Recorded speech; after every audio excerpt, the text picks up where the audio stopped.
Mga kaibigan, isang magandang umaga sa inyong lahat. Narito na ang isang programang inyong mapapakinggan. Hatid sa inyo ni Mel Elizalde, batikang broadcast journalist, sa kanyang pagtalakay sa mga napapanahong balita sa loob at labas ng ating bansa. Gayon din sa pagbibigay ng mga kaalaman na kanyang tinipon tungkol sa kalusugan, ekonomiya, agrikultura, pangkabuhayan, politika at ang sitwasyon sa katahimikan ng bansa. At ngayon, narito na ang guro ng palatuntunan, Mel Elizalde.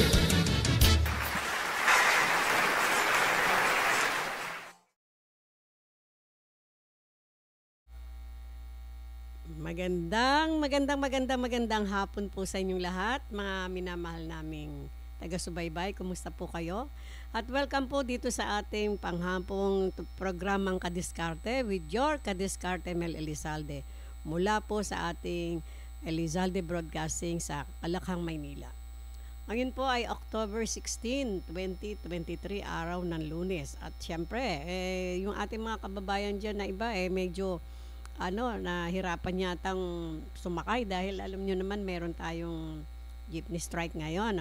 At syempre, hindi rin natin sila pwedeng husgahan sapagkat meron din naman silang mga karaingan. At any rate, alam naman natin na sila po ay kakausapin o makikipag-ugnayan sa kanila ang ating gobyerno para pag-usapan ito ng maayos. At sana dahil marami pong maaapektuhan ang ating pong mga mamamayan. Paano tayo didiscarding yan kung wala tayong masakyan, di ba? At sapagkat karamihan po sa atin ay mga nagsisipagtrabaho at mahalaga ang trabaho sa buhay, Pero ngayon po, ang ating pong pag-uusapan dito sa ating programang Kadiskarte, yung pong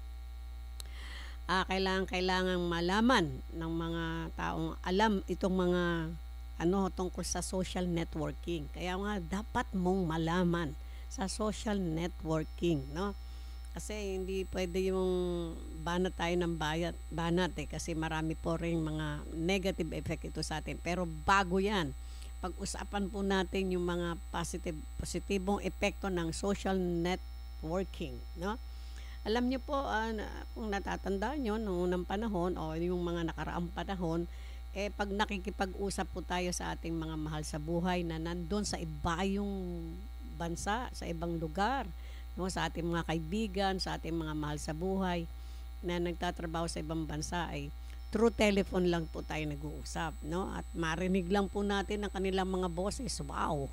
Talaga namang masaya na tayo, Pero ngayon ay hindi lang natin maririnig ang boses nila, makikita pa natin talaga sila na para bang kausap mo sila dyan sa katabi mo lang, di ba? Ayan yan ang tinatawag na kamangha-mangha dulot ng social networking, At marami hong mga bagay na naibigay ang social networking na magandang positibo para sa ating pangkalahatang mga mamamayan sa mundo, yung mga napakalalayong lugar sa isang seconds lang ay biglang mag-a-appear dyan sa harapan mo at makakausap mo na at nagtatawanan kayo at lahat ng inyong gustong pag-usapan mapag-uusapan nyo. Yan na nga po. At ano pa ang mga ibinibigay ng positibo na networking, social networking. Siyempre, getting connected with family and friends, yun ang sabi natin. Tapos, dumadami ang kaibigan mo. Meeting new friends and contact, parami ng parami. At siyempre, kung nakikita nyo yung inyong yung social networking nyo, maraming nagpapa-friend request. Yan. Mamaya, pag-usapan natin yung mga friend request na yan, At hindi lang po yan, nakakapag-create pa ng community, nationally, internationally, magiging global, Yung ating mga pag-uusapan at yung mga connections. Example po, itong ating studio, sa ating pong programang Teacher Talk, may mga 126 active member na po tayo doon sa hashtag I support Teacher Talk na fandom. 126 members na, dami na, At saka syempre yung corporate DGT Send natin na 149 members, Pero nakalimutan ko po, pero balikan ho natin. Sinasabi nga po natin na yung mga ng social networking ay nakakapagparami ng ating mga kaibigan. Bibigay ko po sa inyo yung sample ng aking experience, no? Halimbawa, ako po ay naging mapalad na makaibigan ng isang napaka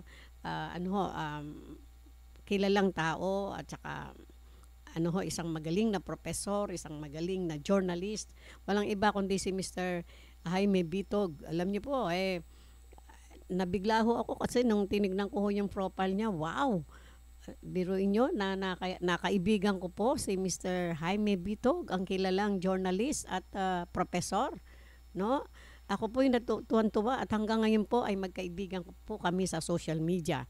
Kaya nga sabi ko kung hindi dahil dito siguro sa social media, hindi ko makikilala si Sir. Talaga naman ho at I feel so elated and so honored to know him. At isa pa ho, nagbigay daan din upang yung isa sa mga kasama niya, mga kaibigan niya matalik, ay isang prominenteng tao po sa aming paaralan. Hindi lang po sa paaralan namin, kundi sa maraming mga paaralan dito sa Metro Manila dahil sa kanyang mabuting pagtulong sa mga hindi lamang po sa mga paaralan kundi sa mga guro. Kaya lang ayaw ho mapabanggit ng pangalan Alam niyo naman si Sir no? Pero kilala ho yan.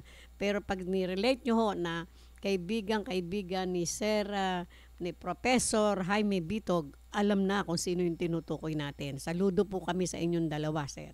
At ako po yung nagpapasalamat ng husto kay Professor Jaime Bitog dahil sa talaga naman pong napakalaking tulong po sa akin yung mga tinetext niya ho, yung mga binibigay ho niyang mga reminders, mga magagandang mga kaisipan sa sa mga sa Messenger po. Nag-uusap po kami madalas. Thank you so much, Sir.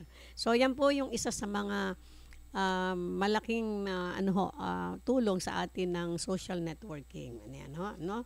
At syempre, yun na nga po, sinasabi natin, dumami yung ating mga kaibigan at hindi lamang mga koneksyon natin. Yan, internationally, nationally, and naging global na tayo, hindi ba? Kilala na. Dahil sa isang idlap sa pamamagitan ng social networking ay nagawa po nating makilala tayo. No? Pero pansamantala, meron ho rin biglang sumipot dito na kasamahan natin dati. Naalala pa tayo. Fernando Hota. Hi, Tita Mel. Hi. Parang di ko na yata kilala yung pangalan mo Hindi ka na nagpapakita Parang multo na dating mo sa akin No. Kailangan magpapakita rito Yan po si Fernando Hota, ang ating pong magiting na kasama rito. Ngayon di na ho siya magiting. O anak, kailangan magpapakita. Malapit na akong masora sa'yo. Ito po. And of course, Kuya Chot Velasquez is watching. Thank you so much for watching. So, yan po. Magpatuloy ho tayo doon sa ating pinag-uusapan. Yun nga po, nakakapag-create ng community both nationally, internationally because of social media. Yan mga kaibigan na nasa malayong lugar, relative, mga former classmates. Example ko po yung aking former classmate sa high school na napakaganda, naging miss namin yan sa Villamor High School, si Miss Estrella Angeles Rodriguez, isang matagumpay na nurse siya sa Canada. At syempre, happily married, of course, and we are so happy doon po sa kanyang kapalaran dahil talaga namang marunong ho yan at mabait na tao. Kumusta ka dyan, former classmate Estrella Angeles Rodriguez, and with your family and your mabait na husband na si Moy, no? Ayan po. Yan ho ang nagagawa ng social media sa atin, yung mga kaibigan natin na nung araw pa, mga kaklase natin, pag naalala natin sila, bigla tayong pupunta sa social networking, no? And hanapin natin yung pangalan nila. Kaya lang ang hindi maganda ron kapag hindi sila nagso-social networking, hindi rin natin sila makikita, no? But once na sila po ay gumagamit din yan, natural, walang dahilan kung bakit hindi natin sila makokontak. Kaya napakabilis ng ng ating ika nga po pakikipagtalastasan pagka sa social media. Eto naman po. Pero dahil napag-usapan na natin yung mga ika nga ho, yung mga magagandang pangyayari, no, yung mga positibong pangyayari na dulot ng social networking. Halimbawa, yung mga OFW natin, ano sila panay pakita ng mga litrato, ang sasaya ng mga muka, mga ganito ganon. Pero ang hindi nyo po alam, sila po ay talagang nagtitiis ng hirap at pasakit sa abroad. Hindi naman po lahat ng pupuntahan natin sa abroad o lahat na nagpupunta sa abroad ay masaya. Yung iba ho, tayo po kasing mga Pilipino, alam nyo naman, matiisin at hindi ho tayo reklamista, no? Hindi tayo reklamo na reklamo. At kung may mga sama tayo ng loob, kinikimkim po natin yon at nagpapakuha ho tayo ng mga litrato, pinopost natin sa social media, mga nakangiti kasama mga kaibigan. Pero ang katotohanan, katakyot-takyot na problema pala sa abroad, no? Ako nga po, hinabol pa ako ng itim sa LA eh. Yung mga pang ilang beses kung punta ng Amerika, no? Kasi gabi una umuwi, magmula sa airport, hindi ko alam kung paano yung pagpunta ro sa aking pupuntahan hinahanap ko yung bus sa bus number, hindi ko makita. Alam nyo, pag sa LA ho, medyo parang Maynila yun no? Masyadong matao. Sabi nga ho ng aking pinsan doon, lakas naman ng loob mo, bumiyahe. Ano kala mo, nasa Pilipinas ka? Ayun ho, inabol ako nung itim. Sabi sa akin, watching your luggage, man. Mary Joy. Yan, naalala ko po yun.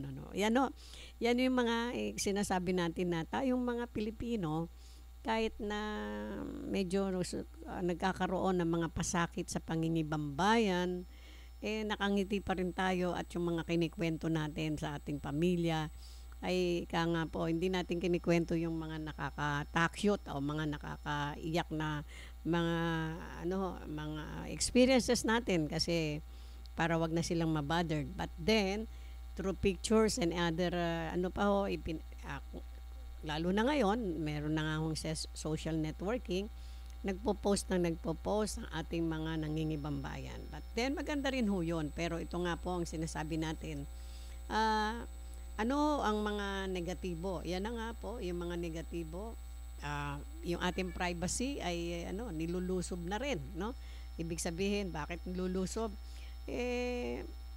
Nagpo-post tayo ng mga pinaggagawa natin, yung mga balaki natin, yung mga salita natin dyan na bumabati tayo sa mga kaibigan na hindi natin alam kung makalat ho yan, At minsan, sasabihin mo pa, bukas wala kami, babakasyon kami, patay, no?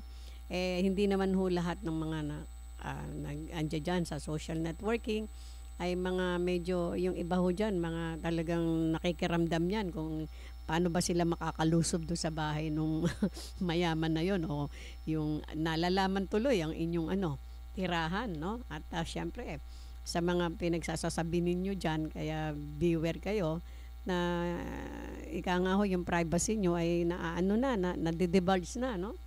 Yung saan kayo nakatira, anong oras kayo nandyan sa bahay, anong pinaggagawa nyo, anong pinagkakakitaan nyo. Abay, bumubuo ho ng ng konsepto doon sa mga may criminal mind, no? Kaya nga mag-ingat-ingat din po tayo sa mga pinopost natin. Lalo na kung magpo-post tayo dyan ng mga magaganda yung mga gamit, yung mga kotse, mga kung ano-ano. Pagkatapos bigla nyo sasabihin, bukas wala kami. Punta kami sa ganito. Magtatanghalian kami sa Hong Kong. Pero pagbalik namin sa gabi, dito naman kami sa Manila Hotel. Wow. Talagang babalakan kayo ng yung mga ito, no? Tsaka syempre yung mga scammers natin. Nako, yun na nga. At hindi lang po yan, mga pornografiya. Ano po ba nangyayari sa ating mga kabataan ngayon sa panonood ng mga ganyan?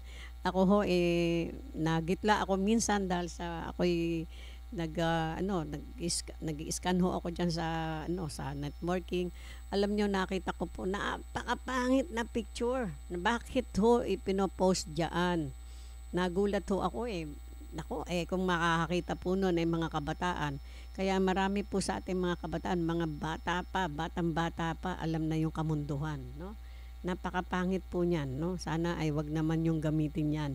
At pati yung mga aktwasyon, nako, hindi na ho maganda yon. At kaya kung naalala ninyo, mga kadiskarte, meron hong isang mga news noong mga nakaraang taon. Ito ho, sasabihin natin sa inyo, papaalala. Ino nangyari ho to, ito po raw ay nangyari sa Philippine Science High School noong May 30, 2020 ba yun? No, May 30, no? 2020. Hindi pinayagan ang mga, ilan sa mga na magmarcha sa graduation ang ilang mag-aaral dahil pa pinost nila ang kanilang larawan na nakahubad, nude, no? Mga batang babae ho ito, no? Yung tatlo, hindi ho nakapag-receive ng kanyang diploma. You see? Dahil ho sa kapopos niya, siguro katuwaan lang nila, nandun sila sa kwarto, akala nila hindi makakalat. Nung pinost na, nakita ng buong yung mga nakakakita. Pinagpiestahan sila at ayun ang nangyari. Ang eskwelahan nila ay nadawit, no, yung Manila Science Philippine Science High School, no. At isa pang pangyayari dahil po isa pa naman yung grabing epekto ng social network napahiya ang paaralan sa ginawa ng mga estudyante. Sa US naman, mga high school student din nag-post sa Maryland po ito. Medyo napuntahan din natin yung Maryland.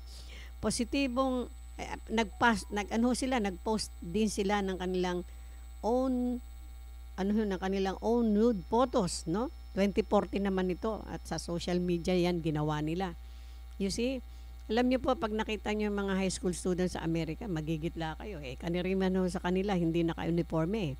Mga damit ho nila talaga naman yung iba, mga brales. Mga dalaga na naka-protrude yung kanilang mga, alam niyo yung mga hinaharap. Ganda ng mga hinaharap.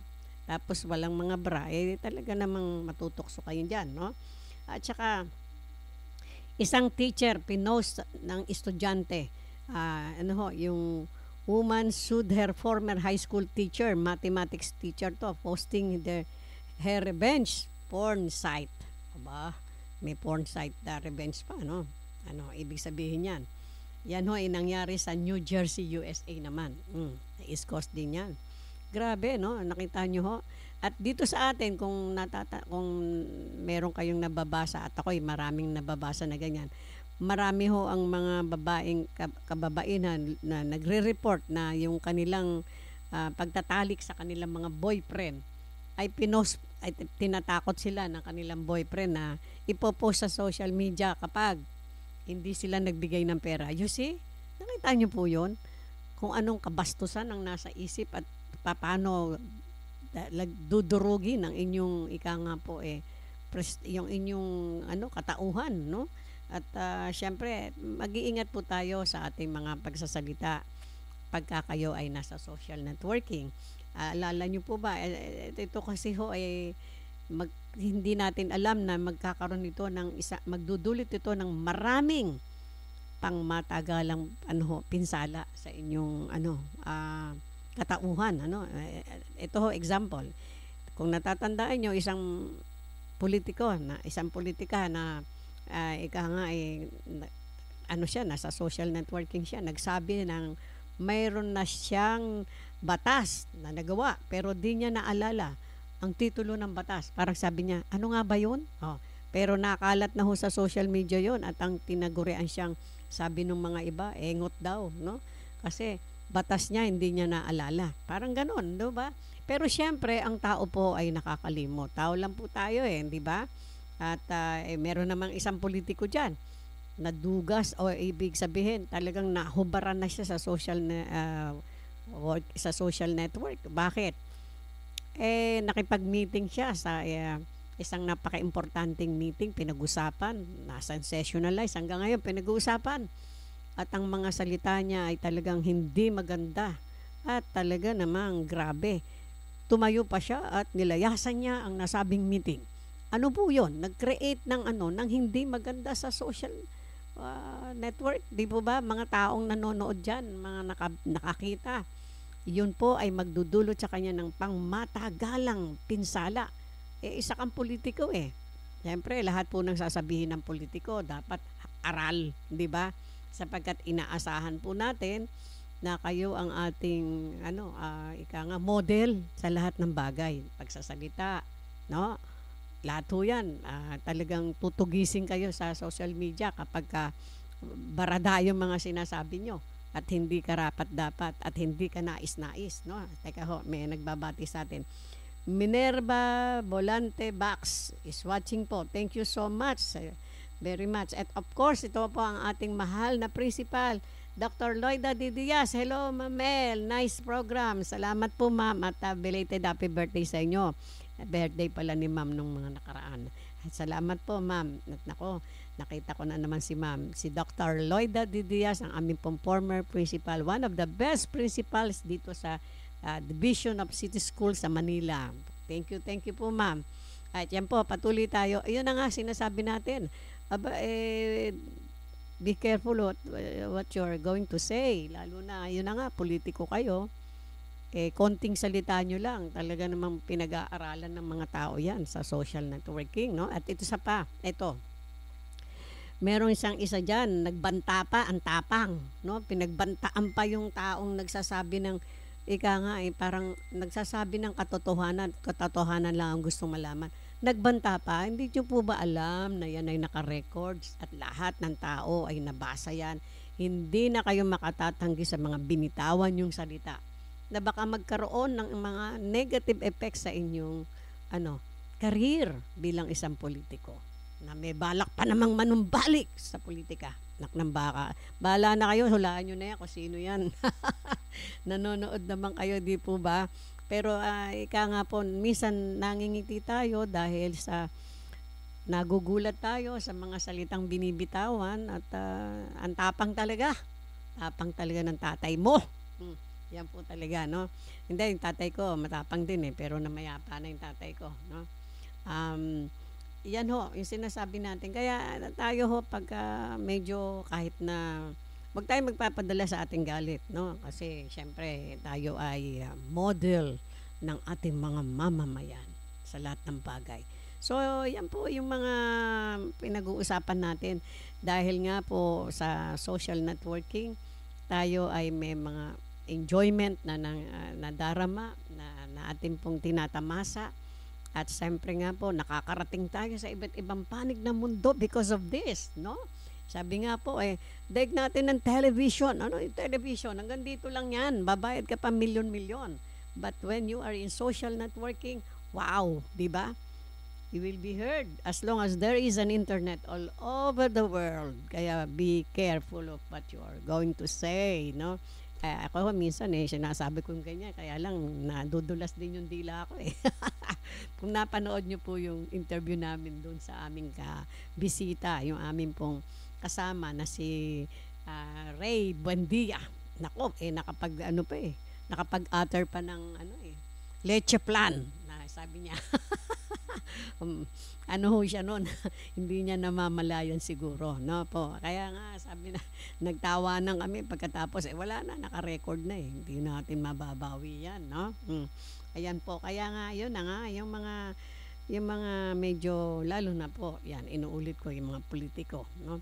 At syempre yung mga politiko namang talagang lantarang maayos na pagsasalita at talagang nasa lugar talagang pinupuri at nakakarating sa iba't ibang bahagi ng mundo, hindi lamang dito sa atin sa Pilipinas. At ikinararangal po namin kayo, no? At syempre, ang lahat po ng mga pangyayaring dulot nitong social networking ay wini-welcome natin. Pero yun nga po, be careful with your heart, sabi nung awit, no? Be careful po doon sa ating mga pinopost, no? Huwag tayong post ng post dahil pag pinost natin ang lahat ng bagay tungkol sa atin, wala nang naiwan. Nakahantad na tayo para tayong hubad sa buong daigdig. Kailangan meron tayong privacy, di ba? Wag kayong ganyan. Wag niyo ibigay lahat ng detalye niyo, baka pati mga bank accounts niyo, ma-scam yan. Ang daming scammer ngayon. At siyempre po, Meron ho ngayong scam na nangyayari. Biglang may magtatawag sa inyo. Huwag niyong sasagutin. Minsan, meron pang sinasabi, "Hi, Mel, can I talk to you for a while?" Ganyan-ganyan. Huwag niyong papatulan yun pag wala sa listahan niyo. Bakit? Gusto lang nung malaman kung ano yung mga detalye ng inyong telepono tapos kayo. Ngayon, kung may magte-text sa inyo ng gano'n, katulad yung kaibigan ko kanina, ring ng ring sa akin, hindi ko sinasagot. Hindi naman yun ang telepono niya eh. Nag-text, "Mamel, nakigamit lang ho ako ng telepono kasi wala pala kayo sa opisina. Sabi ko, wala akong data, nasa sasakyan ako.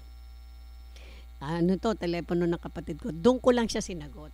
Ay sabi ko, pasensya ka na, medyo takot tayo sa mga scammers. Although wala naman mai-scam sa akin sa bangko. Pero siyempre, maingat po tayo dyan, no? Kaya wag na wag ho kayong sasagot ng mga telepono, ng mga tawag sa messenger, no? Bubulayin pa kayo, "Hi, beautiful." Parang ganyan. "Can I talk to you for a while?" Mga ganun pa no? Wag na wag kayong magkamalin tumawag dyan, tapos na kayo. Baka bukas makalawa, zero balance na ang inyong bank book. So, yan po ang mga minamahal nating mga taga-subaybay. Sana po ay may kabuluhan ang ating mga pinag-usapan at syempre, mahalin natin yung ating mga datos na iniingatan. Wag ibibigay kung kani-kanino man, kahit na tayo po ay nasa social media na. At be careful. At I want to greet our good friend, Mr. Ray Bandia, Mr. Ray Pabilona, our CPA. Sir, siguro itong week na darating, punta ho ako sa inyo. At saka syempre yung ating kaibigan si Mr. Rudy Santo Domingo, ang aking pinaka-best friend at talaga ho magaling na CPA at saka licensed broker. No? Si Mr. Rudy Santo Domingo. Mo magkakaroon na tayo ng very soon. Hindi ko muna sasabihin hanggang hindi pa tayo tiyak, no? Very, very soon. At saka kung may time ka, punta ka dito sa office. At siyempre, I want to say hello to our new friend, Miss Jessie Quintos from ho siya, dati ho siya sa Supreme Court. Pero hanggang ngayon, dami pang kaibigan. "Hello, ma'am. Akala ko ba pupuntahan niyo ako? Naantay ko kayo, no? Thank you so much." At saka, yan po ang ating minamahal na si Ma'am Antonieta Dizon Tapang. Ayan, mahal ko yan. Dati namin pong department head sa sa English department sa Arellano High School at nagturo pa yan sa sa San Beda College at siya po ang author ng mga English books na ginagamit dito sa Manila ng mga secondary students. At alam niyo po, magaling hong manunulat yan. Magaling na writer at super brilliant si Ma'am Antonieta Dizon Tapang. At syempre po yung mga kaibigan natin ang kasama po natin sa Teacher Talk, walang iba kundi si Teacher Emily Briones Molo. She will be celebrating her birthday very soon. Happy birthday sa iyo, sweetheart. Kaya lang di ako makaka-attend Alam mo naman, kailangang bantay sarado tayo sa mga pinagagagawa natin. And of course, our very, very good friend and brilliant friend, walang iba kundi si Miss Eunice Abanto. Ayan. Alam niyo po, napakaiksi naman ng panahon na binigay sa akin ng pagkakataon na makasama siya bilang kaibigan kasi when we were still working together in Arellano High School, medyo hindi ho kami nagkasundo niyan kasi alam nyo na minsan yung mga politika sa paaralan, but then I discovered na napakabait pala ho itong tao at napaka-brilliant pa. Nang hinayang po ako sa mga pagkakataong wala naman po sa pagkakagalit, kundi wala lang masyadong closeness, hindi po katulad ngayon. Hindi dahil sa siya po ay kasama ko sa Teacher Talk, pero talagang sinasabi ko po na I really appreciate her. Talagang nakita ko yung kalooban, napakabuting tao. So hanggang sa muli, mga minamahal nating kadiskarte. And of course nga pala yung kaibigan ko na nasa Amerika, Jesus Mariosep. I want to say hello to Miss May Soner Garcia. Tutuloy ka ba ng papuntang Maynila? Ng Pilipinas, sabi mo sa akin, text mo lang ako at susunduin kita sa airport anytime of the day or time ako night time. Bahala ako doon, ha. Basta sabihin mo lang sa akin. And of course, I want to say hello to Miss Josepina Zacarias, our former colleague sa Arellano High School na nakasama po natin ito sa Thailand, Bangkok, no? Nung kami po ay umattend ng teacher leader seminar. At saka, ewan ko kung nakasama ko siya doon sa, ano ba yun, nung nagpunta kami sa San Francisco. Yan. Umattend ng International Reading Association. Yes, so medyo nakabiyahe-biyahe tayo nun. San Francisco, California. So hanggang sa muli po mga minamahal nating kadiskarte. Don't forget to follow us, share us, and of course, subscribe us sa ating pong YouTube channel and Facebook channel sa Elizalde Broadcasting. Ang ating pong programang Kadiskarte, huwag niyong kakalimutan, siyempre. At marami pong salamat sa mga sumusubaybay. Magandang hapon po sa inyo lahat. Mabuhay po kayo hanggang gusto nyo. Thank you so much. Bye-bye. I love you all. Bye-bye.